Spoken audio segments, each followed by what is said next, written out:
Hi everyone, welcome to CMO Chats. My name is Mark Hayes and I'm the Head of Growth Marketing at Task Group.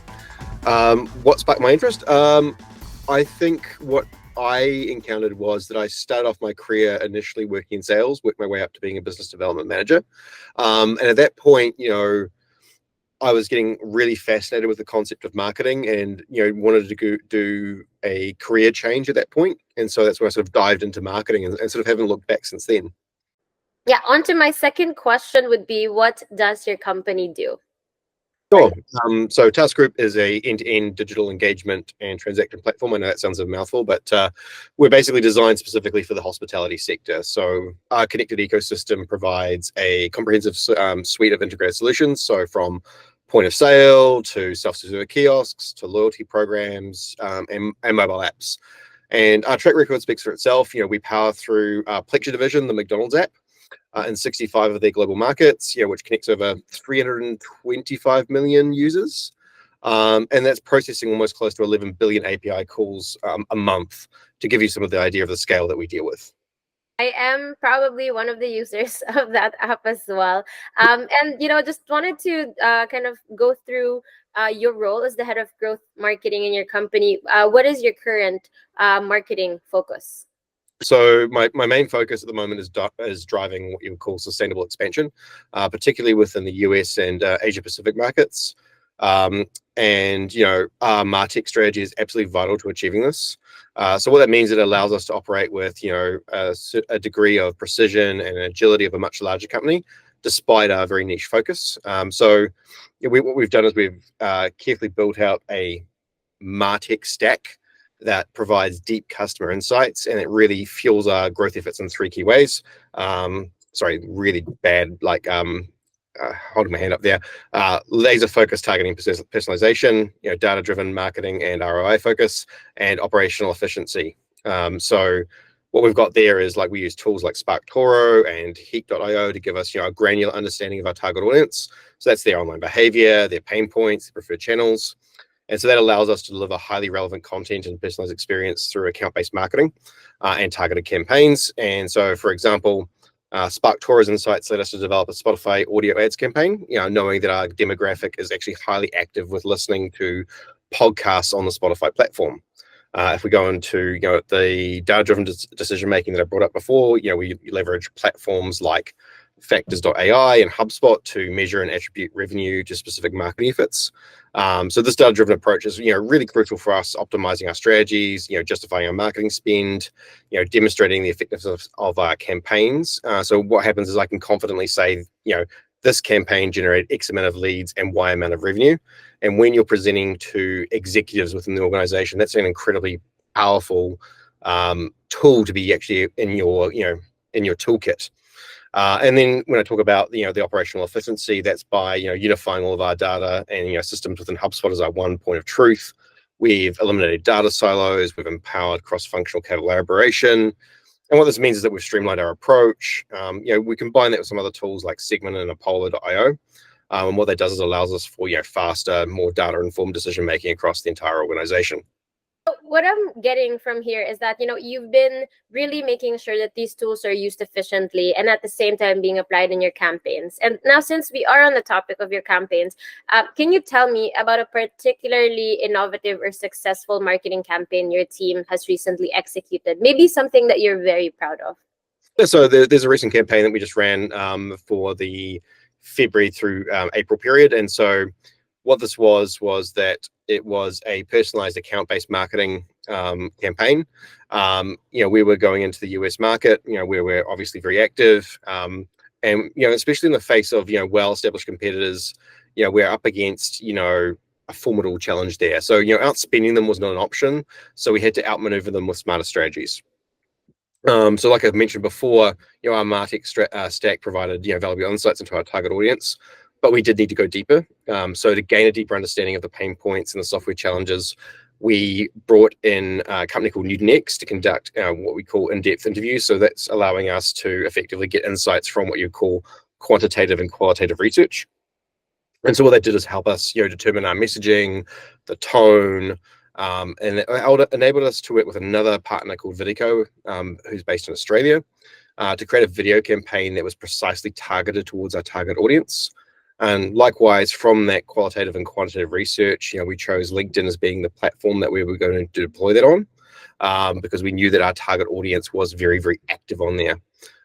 Roughly around about the same time, a really interesting development happened with LinkedIn, in that they launched a new product within the advertising suite, called Connected TV. So that was, an opportunity for us to test that out in terms of getting our message directly to decision makers during their leisure time while they're actually watching television on a smart TV.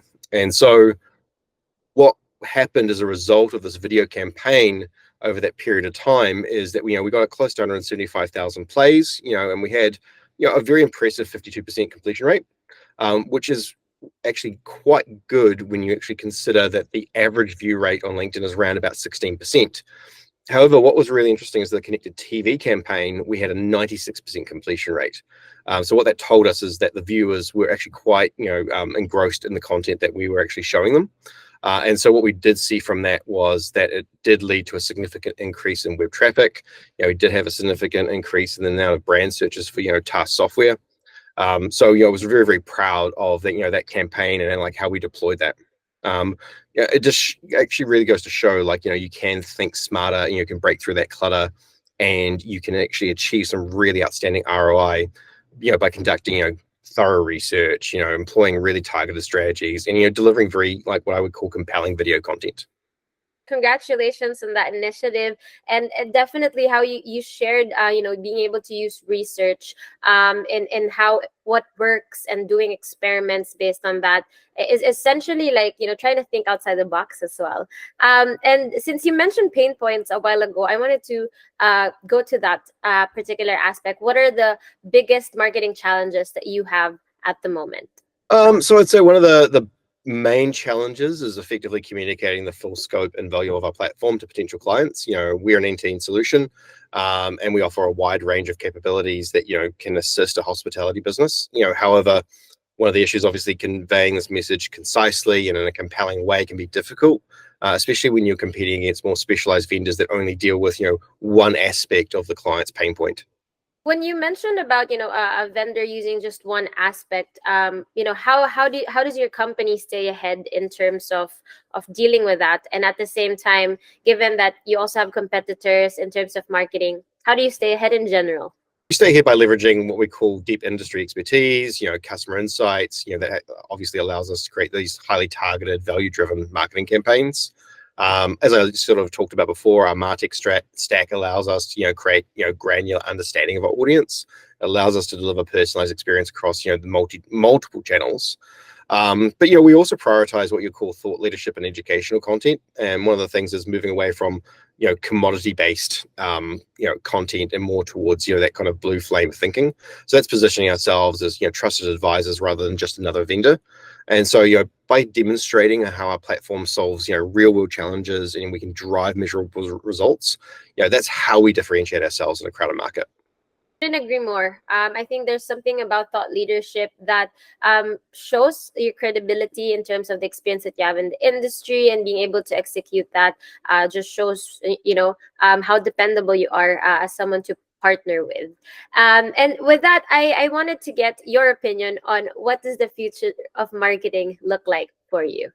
This is obviously my opinion. So the future of marketing, to me, is going to be largely shaped by by artificial intelligence. That's predictive analysis, powered by AI, will allow marketers to, forecast customer behavior, anticipate trends. We'll be able to optimize marketing strategies in real time. So you're going to start seeing a shift to, proactive, data-driven decision making that's going to effectively maximize that return on investment. It's going to minimize that ad spend wastage that we've seen before. But as it continues to advance, I think one of the things is there's going to be a blurring of the lines, in my opinion, between the marketing, the product development, and the customer experience. You're going to see AI-driven insights are going to inform product design and innovation, and then you're going to see AI-powered personalization is going to create that kind of seamless omni-channel experience that's going to foster that longer-term loyalty play.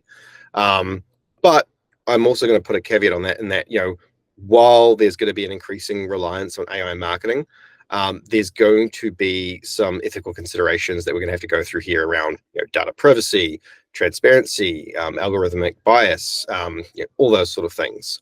So marketers are really going to have to be a bit in the hot seat as they navigate these challenges, ensuring that they're using AI responsibly, and it's actually in the best interest of both consumers and society at large. Sure. I mean, it's also how we're going to maneuver it through the next few years, how it advances. And so Mark, what is the role of the CMO in one word, and why? Connector.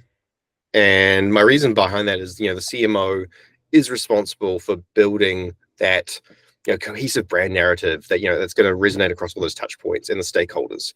It's from customers to employees to investors to partners.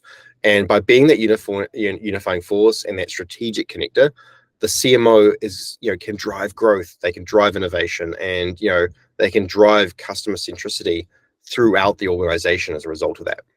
Yeah, unified. I love that because it speaks of collaboration, and like what you said, it's also unifying stories, the design and the narrative of how you want to put your brand out there. And what career advice would you like to share with other marketing leaders? I think first and foremost, stay curious, be committed to learning. The marketing landscape is constantly evolving, so it's essential that you keep your finger on the pulse of new trends, technologies, and best practices. I've gone back to university. I'm currently doing a graduate diploma in applied psychology, and my reason for doing that is getting a better understanding of human behavior. How that is part of the marketing matrix. One of the best quotes I actually heard in the last year is that marketing is what they call commercial psychology, and that's something that I've really sort of taken to heart. The second thing would be don't be afraid to experiment and take calculated risks. Some of my greatest successes have come from stepping outside of my comfort zone and trying new approaches. And finally, never lose sight of the human element behind all this data and technology that you're gathering and that you're building your product and your brand on. Building genuine connections with your customers, with your team, with your peers here at work is what's going to really set you apart as a marketing leader.